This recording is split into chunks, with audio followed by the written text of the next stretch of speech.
আজকের এই নির্বাচনী জনসভার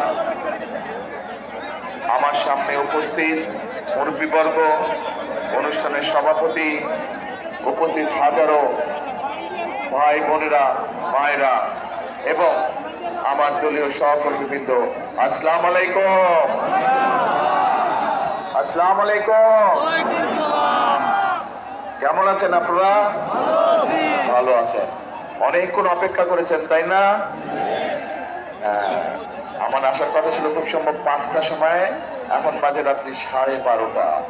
এই যে কেন দেরি হলো, নিশ্চয়ই আপনারা ফেসবুকে দেখেছেন না? আজকে থেকে বাংলাদেশে এই যে আগামী 12 তারিখে এটাকে সরায় দেন, পিছনে করে দেন।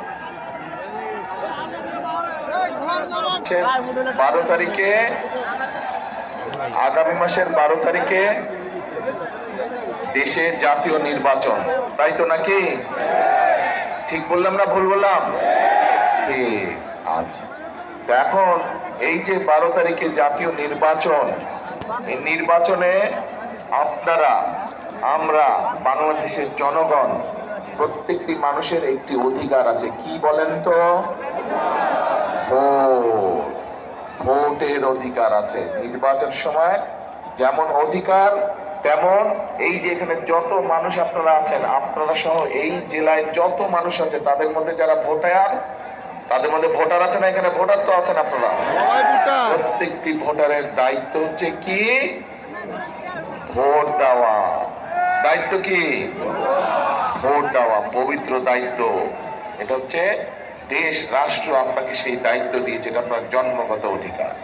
কিন্তু এই ভোটের অধিকার কেড়ে নেওয়া হয়েছিল গত 15 বছর।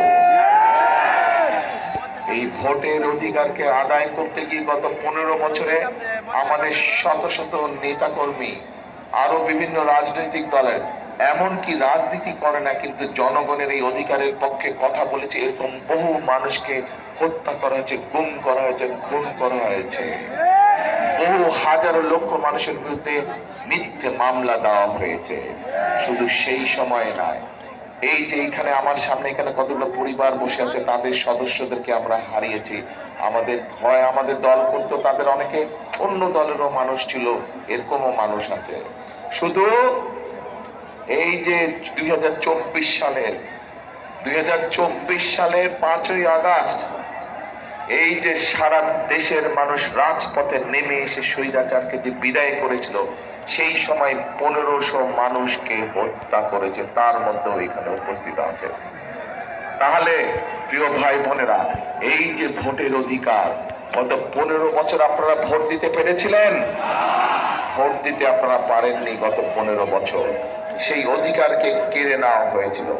এখন এই যে শত হাজার মানুষের জীবন উৎসর্গ করার মাধ্যমে এই যে অধিকারটি ফিরে পেলেন, এই অধিকারটা তো তাহলে 12 তারিখে এই অধিকারটি প্রয়োগ করতে হবে না? এখন কখন যাবেন ভোট দিতে? কখন যাবেন?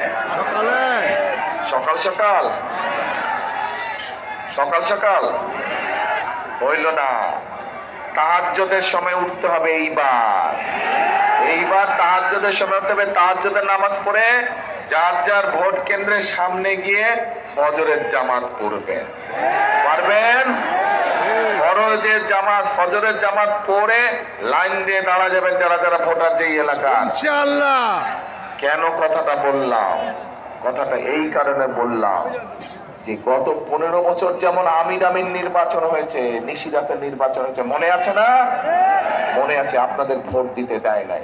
ঠিক একইভাবে এইবার আবার ষড়যন্ত্র শুরু হয়েছে একটা দলের। পত্রিকার খবরে এসেছে, এই যে প্রবাসী আমাদের ভাইরা থাকে, তাদের জন্য পোস্টাল ব্যালটের কথা আমরা বলেছিলাম অনেক আগে থেকে। এই সরকার সেটা পূরণ করেছে, সবটা না পেলে অনেকটা করেছে। কিন্তু পত্রিকার খবরে দেখলাম যে পোস্টাল ব্যালটটা সরিয়ে ফেলা হচ্ছে। দেখেছেন আপনারা খবরটা?